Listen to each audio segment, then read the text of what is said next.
ഇനിയും ഈ channel subscribe ചെയ്തില്ലെങ്കിൽ ഇപ്പോൾ തന്നെ ഈ ചാനൽ സബ്സ്ക്രൈബ് ചെയ്ത് ബെൽ ബട്ടൺ അമർത്തുക. പ്രധാനമായിട്ടും രോഗലക്ഷണങ്ങൾ മൂലമാണ് നമ്മൾ ആസ്മ രോഗം കണ്ടുപിടിക്കുന്നത്. ഒരു വ്യക്തിക്ക് തുടർച്ചയായിട്ടുണ്ടാകുന്ന ചുമ, ശ്വാസതടസ്സം, ശ്വാസം മുട്ടൽ, അതോടൊപ്പം തന്നെ ചുമച്ച് വളരെ പ്രയാസപ്പെട്ട് കഫം തുപ്പി പുറത്തു പോവുക തുടങ്ങിയവയെല്ലാം ആസ്മ രോഗത്തിൻ്റെ ലക്ഷണമായി എടുക്കാറുണ്ട്. അതോടൊപ്പം തന്നെ വിട്ടുമാറാത്ത തുമ്മലും അലർജിയുടേതായിട്ടുള്ള മറ്റ് ലക്ഷണങ്ങളും ഉണ്ടാകുമെങ്കിൽ അതും ആസ്മയുടെ ലക്ഷണമായി നമുക്ക് സൂചിപ്പിക്കാൻ പറ്റും. പ്രത്യേകിച്ചും തണുപ്പ് കാലത്തും രാത്രി കാലങ്ങളിലും എല്ലാം ഈ ശ്വാസതടസ്സം അധികരിക്കുക എന്നുള്ളതും ആസ്മയുടെ ഒരു സൂചനയായി നമ്മൾ എടുക്കാറുണ്ട്. ഇങ്ങനെയൊക്കെയാണെങ്കിലും ചില പരിശോധനകളിലൂടെ മാത്രമേ നമുക്ക് ആസ്മ സ്ഥിരീകരിക്കുവാൻ സാധിക്കുകയുള്ളൂ.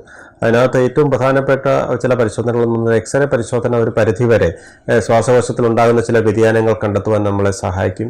ഏറ്റവും പ്രധാനപ്പെട്ട മറ്റൊരു പരിശോധന എന്ന് പറയുന്നത് പൾമണറി ഫംഗ്ഷൻ ടെസ്റ്റുകൾ എന്ന് പറയും. അതായത് സ്പൈറോമീറ്റർ എന്ന് പറയുന്ന ഒരു ഉപകരണം ഉപയോഗിച്ച് ആ ഉപകരണത്തിലൂടെ ഈ വ്യക്തിയുടെ ശ്വാസകോശത്തിൻ്റെ പ്രവർത്തനക്ഷമത അളക്കുന്ന ഒരു മാർഗ്ഗമാണ് സ്പൈറോമെട്രി എന്ന് പറയുന്നത്. ഈ സ്പൈറോമെട്രി പരിശോധനയും നമുക്ക് ആസ്മ ഉണ്ടോ എന്നുള്ളത് സ്ഥിരീകരിക്കുവാൻ സഹായിക്കും. പിന്നെ ലങ്സിൻ്റെ സ്കാനിങ് പരിശോധനകളും മറ്റും ശ്വാസകോശത്തെ മറ്റു രോഗങ്ങളൊന്നും ബാധിച്ചിട്ടില്ല എന്നുള്ളത് ഉറപ്പാക്കുവാനും സഹായിക്കും. തൊഴിൽജന്യ ആസ്മ എന്ന് പറയുന്നത് വളരെയേറെ കണ്ടെത്തിയിട്ടുള്ള ഒരു സാഹചര്യമാണ്.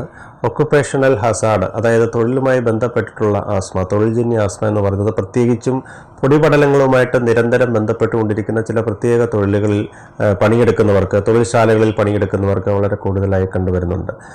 പ്രത്യേകിച്ചും ഈ കോട്ടൺ ഡസ്റ്റ്, അതായത് തുണി മില്ലുകളിൽ പ്രവർത്തിക്കുന്നവരിലെ, അതോടൊപ്പം തന്നെ സിമൻറ്റ് ഫാക്ടറികളിൽ പ്രവർത്തിക്കുന്നവരിലെ, ഇവരിലൊക്കെ കണ്ടുവരുന്ന ഒരു ദീർഘകാല ശ്വാസകോശ രോഗമാണ് ന്യൂമോകോണിയോസിസ് എന്ന് പറയുന്നത്. ഇങ്ങനെയുള്ള ഈ ദീർഘകാല ശ്വാസകോശ രോഗങ്ങൾ പിന്നീട് ആസ്മയായി മാറും എന്ന സൂചനയുണ്ട്.